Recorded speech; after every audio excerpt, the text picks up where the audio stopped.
Let's remember that one. Oh, I'm sorry. We were just memorizing the 2018 Needham assessments. Ryan, you need to make sure and remember we're leaving off at Wyoming Avenue. Right. Wyoming Avenue. Got it. Thanks for joining us, everybody. My name is Rob Ticktin. This is Ryan McDonnell. We, of course, are the hosts of What's My House Worth, a show that breaks down every sale in the town of Needham. We are both realtors with Hawthorn Properties. Ryan, how are you? I'm great, Rob. Thanks for asking. A very belated Happy New Year. And birthday, but that's okay. And Valentine's Day. Well. Anyway, we're going to be going over the month of January in this month's episode. Pretty busy January, all things considered. Maybe a little more busy than one would expect, but just maybe not quite busy enough for us to maybe be a little wordy. Yeah, we're really gonna drag this one out, folks. So stay tuned. Yeah, we'll see, but it'll be good. It'll be fun stuff. As always, before we look at the individual sales, we're gonna look at the big picture, so to speak. And it looks like 2018 is off to a roaring start when you talk about the average sales price, Ryan. Yeah, I mean, right off the bat, we got 1.27 in our sales mix for the month of January. 18 homes selling, that's pretty consistent. We had 17 last January. We had 22 last month, so a little dip from there. But as you remember from last month, Rob, our average sales price was under $1 million. That's right, $996. Yeah, so now we're back up over 1.2. Our percentages, they're not bad. I don't love the 94.2% of original list. As we know, we like to see that number closer to the 97, and we like to see the 97 number closer to 100. Yeah. But still, all in all, not terrible for the late stage of the year. Keep in mind, these homes closing in January, one under agreement probably in the fall, late fall type time frame.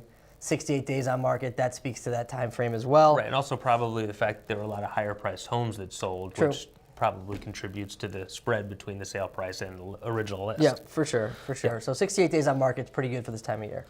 Alrighty, so 18 sales in January. How does that compare with past years? And a little surprising maybe to see that it's it's certainly consistent. It's so consistent. I mean, I feel bad for January 14. I know. Right? Gosh, what did we talk about that month? Yeah, but 18 seems to be the number. Keeping in mind, of course, these are sales that go under agreement probably October, November, just before the holidays. So I think that's why next month, when we go over February sales, it's going to be a lower number because that's when it's, when the holidays were really kind of in full swing. I think the next slide is probably my favorite of the show. Okay. Because it really... My favorite's at the end, but we'll get to that one shortly. Oh, okay. So let's start off with mine. I think it really illustrates kind of...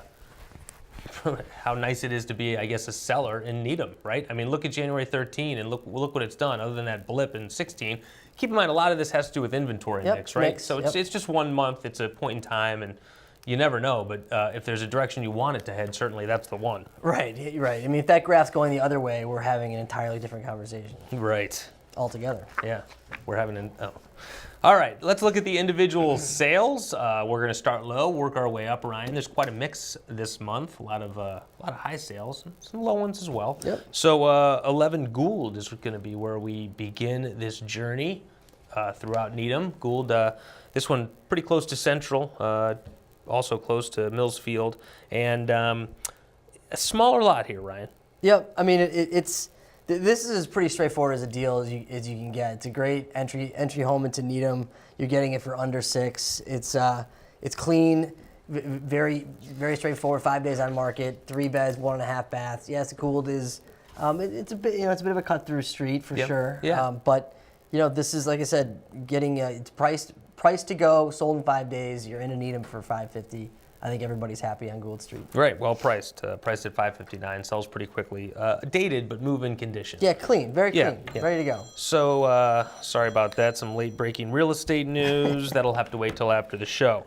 15 Hillcrest is the next listing, and did you happen to catch the pictures on this listing? I did not. I kind of glossed over because I believe it to be a land sale. Interesting. So this is about three doors up from Great Plain Ave on Hillcrest, kind of across the street from Hazel's. Yes. Smaller lot, 7,400 square feet, but and the garage, they said the garage was a teardown, right? The rest of the house might come with it. Yeah, all right. Well, I guess then all the more reason that they didn't spend much time cleaning up the inside of the house before taking the pictures. Right, okay. Yeah, it was, well, I guess it didn't matter, right? If you're Yeah. going to end up tearing the house. I don't know if it was necessarily advertised as as a teardown. It gave the impression that it could Well, have easily been purchased. I mean, at that Yeah, I sales mean price. the tagline on the listing that you highlighted was so much potential. Right, exactly, and in it's this case- 575, and it's it's Broad Meadow. It's on a good street. Right. In this case, it sounds like the so much potential means an entirely new house. Yes, maybe the lot has so much potential. Could be. The next listing wasn't a teardown. That's 984 Webster Street, and this listing is pretty close to Dedham Ave. It's in between Dedham and South Street, just to give some perspective. As we know, Webster is a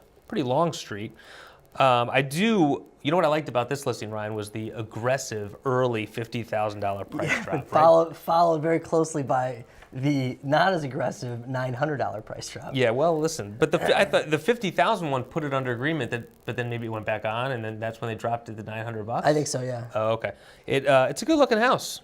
Yeah, and how about this, Rob? This house last traded in 1974, long time ago. Yes, Take indeed. a stab. How much did it go for in 1974? In 1974, I'm going to guess it sold for $55,000. Not bad, $36,000. That's quite an appreciation Yeah, over it's the not bad. last 40 years. That's not bad. 40 some odd years. Well, we Jeez. saw how much the appreciation has been happening since 2012. Right, what do you expect? Yeah. Okay, ready to Big move lot, on? 15,000 square foot lot here on Webster. That's right. And the next listing has an even bigger lot, It does, Ryan, it and does. that's on Greendale. The next listing is 96 Greendale Ave. This is a 22,000 square foot lot. This one is pretty close to Highland, right on the Highland side. Yeah, it's end between of like Greendale. Park and Spring. Yes, on exactly. Greendale Ave. That's right. So this one you may be thinking, ooh, 22,000 square foot lot, is this subdividable? The answer in this case, I believe, is no. I don't think it has the frontage. So it's a very kind of long and narrow 22,000 square feet. But some good space there for 725. You got, like we said, the big lot, but also 3,000 square feet. Some nice space on that third floor, so you can buy this house and really grow into it and kind of update it, and not have to worry about any site work or expanding the size of the house. And the next listing is 99 Border Road. This is right off of Nahoyden. Sneaky walk to town. Yep. Sells for $745. I know the public record had it at $1,620, right? But it was $2,100 in the listing. Yep. It did say measured, however. Yeah, it did say measured. Which goes a long way. I mean, So do you recall what happened when we were walking through this house? I do. I was wondering if this was the house. So because we walked into the house, it was a broker tour, and we were in the basement, and you said, what does this house smell like? And what did I say? I think you said mothballs. And who was right around the corner when I said that? The owner. Yes. Yes. It had a very distinct the odor. lesson learned is you may be thinking you're on a broker tour or you're by yourself, but just always, generally speaking, keep your thoughts to yourself. That's right, because you never know when the owner of the home is going to be actually in the home. Yeah. 116 Standish is the next listing, and this is in Olin Woods. And what do you think about that, Ryan? Gosh, right off the bat. And in Olin Woods, no less. Yeah, it's I had a lot of mixed feelings about this one because it's easy to make the case on why this is a good value for the buyer. Okay, it's a nice level lot in a quiet neighborhood. It's 2,700 square feet. It's got 4 beds, 3.5 baths, and it sells for low 8s. Like on paper, that's great, but this house needed a lot for low 8s, and the garage was kind of converted into kind of a funky space, and it was pretty dated on the inside. And I'm looking at this house saying, how can this house sell in the 8s? And Ryan, in doing my research, I realized that the 8s is an extremely tough place to be if you're a buyer at this stage in the game. There are exactly 0 houses right now under agreement in the 8s, and there's only 1 house on the market right now currently in the 8s that actually I would choose this one over that one. So that one shouldn't even be in the 8s. So truth be told, if you're buying this house, you're saying, show me something better for the low 8s, and I can't. So it's, if I'm the owner of 116 Standish, or the seller, I should say, it's the perfect time to sell, even though it's not the spring market, even though there's not a huge, drove of buyers. It's just a good time to be a seller in the low 800 range, and I think they benefited from that because whoever bought this, it was this or it was nothing. And so it ended up going through quite a few price reductions, as well as a couple of listing agents on its way to 815. And I totally agree with you.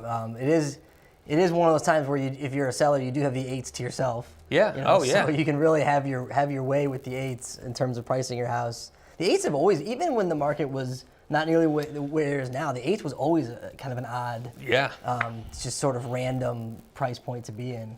But Yeah, It's a great place. It's a great place to be in if Right. you're a seller. Yeah. I mean, And especially even now. if your house is high sevens, no. Today it's eights. Sorry. Right. Sorry. Sevens. So maybe put some money into it. All right. Okay, next up, we're going to jump into the nines. 44 Prince Street is the next listing. This one is in the ladder. Street. I knew you weren't going to say district. Won't do it. So the last house I just showed, my deal of the month, was $298 a square foot, which I'm sure the seller loved. Yeah. But as I explained, they didn't necessarily get a good deal. This one, $441 a square foot, which kind of speaks to the premium of being in the ladder Street. district. I see. The location's obviously phenomenal, and this is right in the center of Prince Street, right? So it's between Great Plain and Harris, not on the other side of Harris. Yeah, right. So it's really it's really a great spot, right? Yeah. So it's just, and I don't think it's necessarily overpriced or it's sold for too much. It's just when you look at it, you are spending very, very close to $1 million, and you are getting a house that's on a lot that's 7,000 square feet, little under. Yes, yeah. And it's 3 beds. It does have 2 full. Yeah. It has a finished basement, so that's reflected in the 2,000 square feet because it's not a 2,000 square foot house on 2 floors. Yep. It's a little dated, but totally move into. Charming.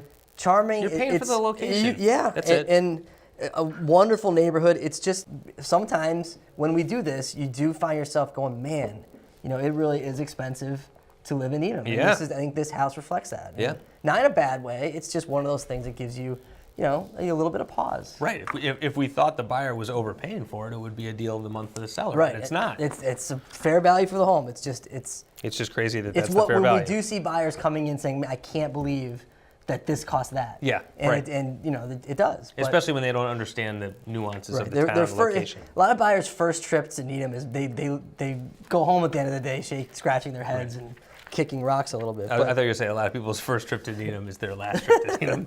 Okay, so next listing is over on High Rock Street. This is not too far from Chestnut. This is, I'm going to call this walk to town, Ryan. This is sneaky walk to town, 1 mile to Harvey's. Okay, it's 1 mile.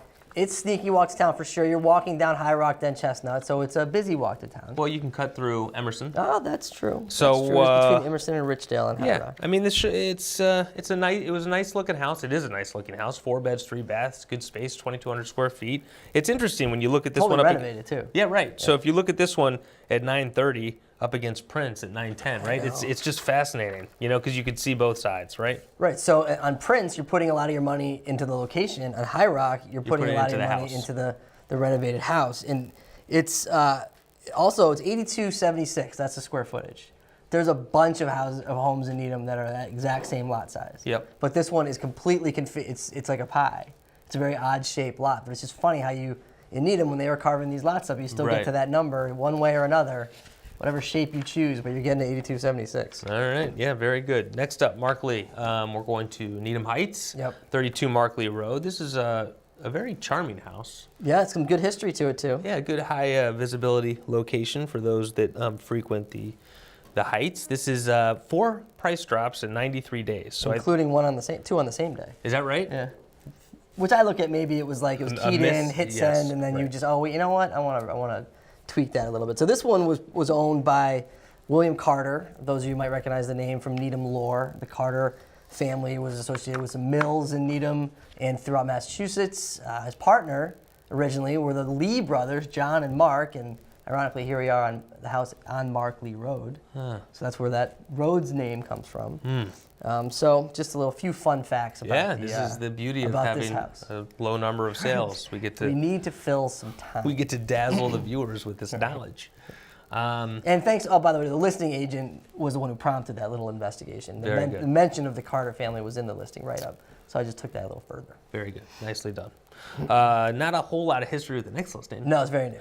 It's brand new. 1708 Great Plain Avenue is the next one. And I don't know. I have a feeling, Ryan, if the seller had to do this all over again, might they come on a little higher than 1299? I mean, it sold pretty quickly at 1295. True. I mean, it's a lot of house for 1295. You don't see many new construction homes. No. And I mean, Great Plain is busy. The only thing that makes me nervous about this spot is just you've got the bend where Whiting is. Right. So, you're pulling out of this driveway and you don't have great visibility of the heads houses up. that are coming from the west. But Don't plant any bushes at the end of your driveway. But I don't know. I think this house goes on the market at 1,349. Maybe they do squeeze a little bit more out. Maybe. Especially as you get into spring, maybe. But then you're carrying it. I mean, yeah, it's all. I mean, this lot. Remember, they had this for a while too. I think before it was developed. It was subdivided off of the one on the corner there. So perhaps there's economic reasons for wanting to price this low to go. But I think you're right, though. I think this is a win ultimately for the buyer. That if you're comfortable with, because how many people call and say we want to be in Needham, we want new construction, right? But the budget is low, and so there's not a lot to choose from. This is an option for somebody who wants those things and has a budget that can't get into the 1.4s or 1.5s. It's a viable pool of buyers. Exactly. That's what it is. Yep. Over on, it looks like we have a condo that slipped into the show. Yeah, this is kind of like, it's a technicality. Yeah, I know. I mean, it deserves to be in the show because it's a freestanding condo. Right, But it's not attached to the house next door. They share a yard. Right. I know. No, I know. So yeah, it's a detached freestanding condo. Yeah. Which is about as close as you can get to a house without it actually being a house, right? They just won't let you call it a single family. Well, right. So there is a homeowner association fee, and it's tight. It's a tight lot on either side of the house, which I think is ultimately your biggest drawback if you're selling. Isn't so much that it's a freestanding condo. It's that when you're upstairs and you're looking at either window, you see another house really close up against. But I mean, this house was nice. It was well finished. It was well finished. I liked the layout. The basement was great. Yep. And it had a lot going for it. I think it just was a little ambitious. Yeah. And by a little, I mean a lot. Right. Coming on the market at 1,589. It's basically driving the spread on our percentages. Yeah, agreed. Right. And this one, it sold in 2015 for 1.25. I can't remember. I'm not sure if the basement was done at that point. Perhaps not, but maybe. But I mean, like you said, this is essentially a townhouse, but instead of sharing a wall, you're basically sharing, like, your houses are separated by a small cut through. But so this is also walk to town. Yeah. Curve is and the good thing about Curve is nobody's on this street. No. So it's connects Mark Tree and Great Plain, but you would never cut through to Mark Tree from Curve and vice versa. At least I don't think so. Maybe the residents on Curve might disagree, but. So I like the spot, but yeah, like you said, there's not a lot of outdoor space here. It is what it is. Let's move on to the next listing. Okay. Hit the reset button. This is awkward. Ardmore was built in 2004. Did you look at the pictures of this one, or did you mail this one in as well? No. So the thing about the pictures of the inside of this house is you can get an appreciation. I feel like we've talked about this a little bit before, how much things have changed since 2004. Like, it doesn't seem that long ago. But when you look at the finishes in this house, you're like, wow, it's just a lot of things that are in this house that just don't get done anymore.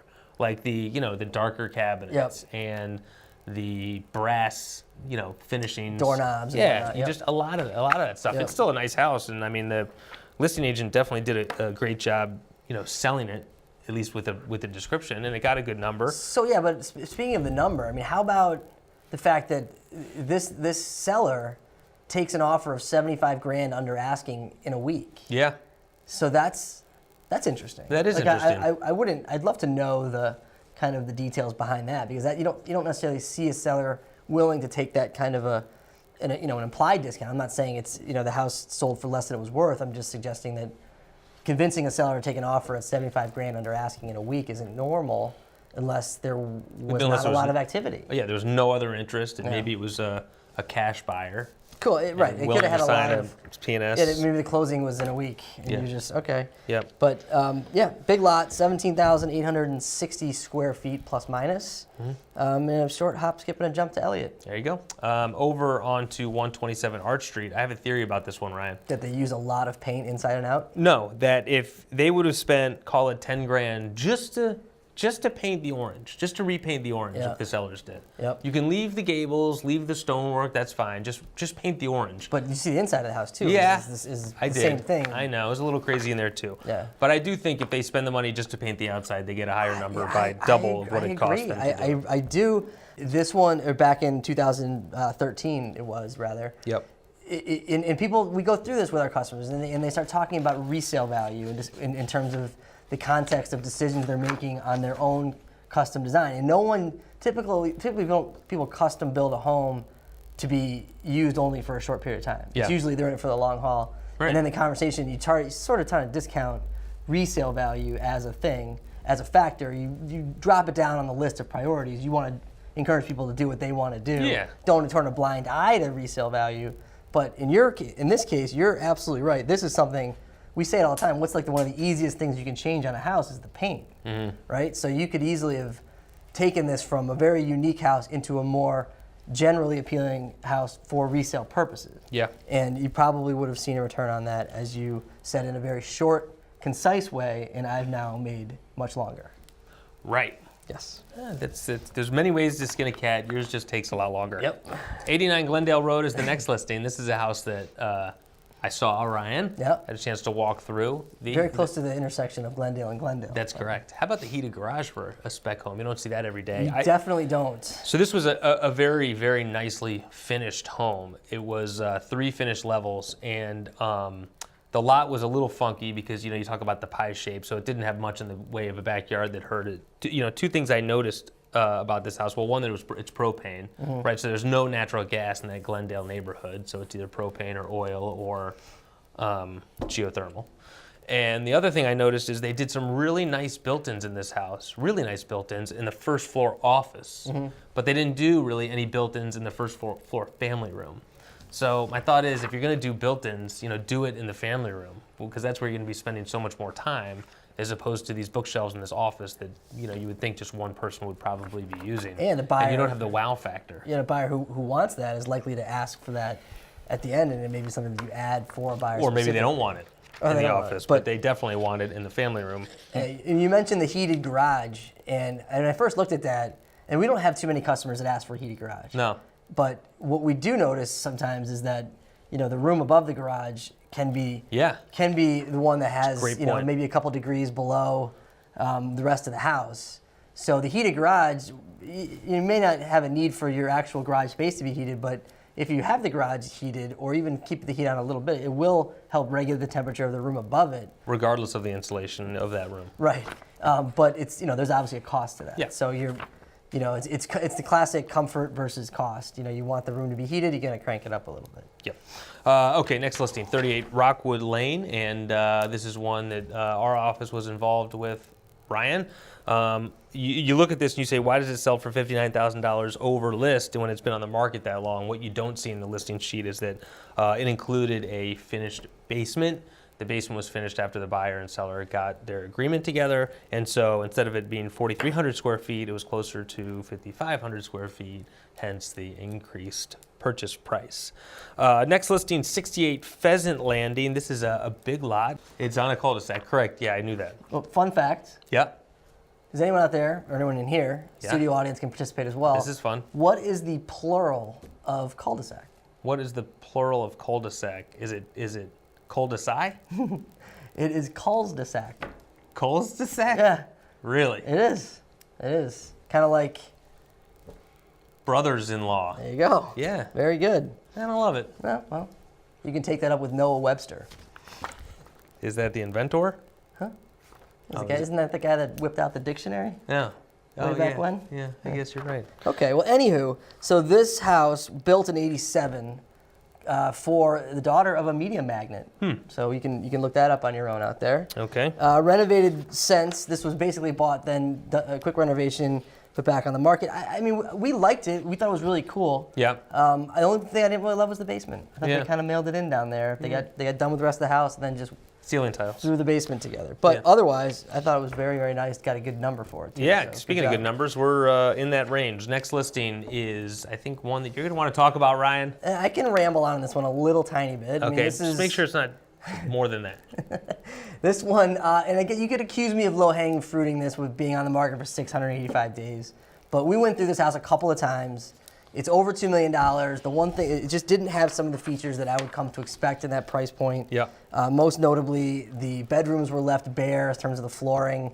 In other words, the hardwood wasn't put in with the notion that a customer might want carpet and elect to do that. But I mean, I would say put the hardwood in. Customer in that price point wants carpet, you go over it and do it. There were just some other little things like that throughout the house. I think the kitchen was abnormally small given the size of the house. Same with the mudroom.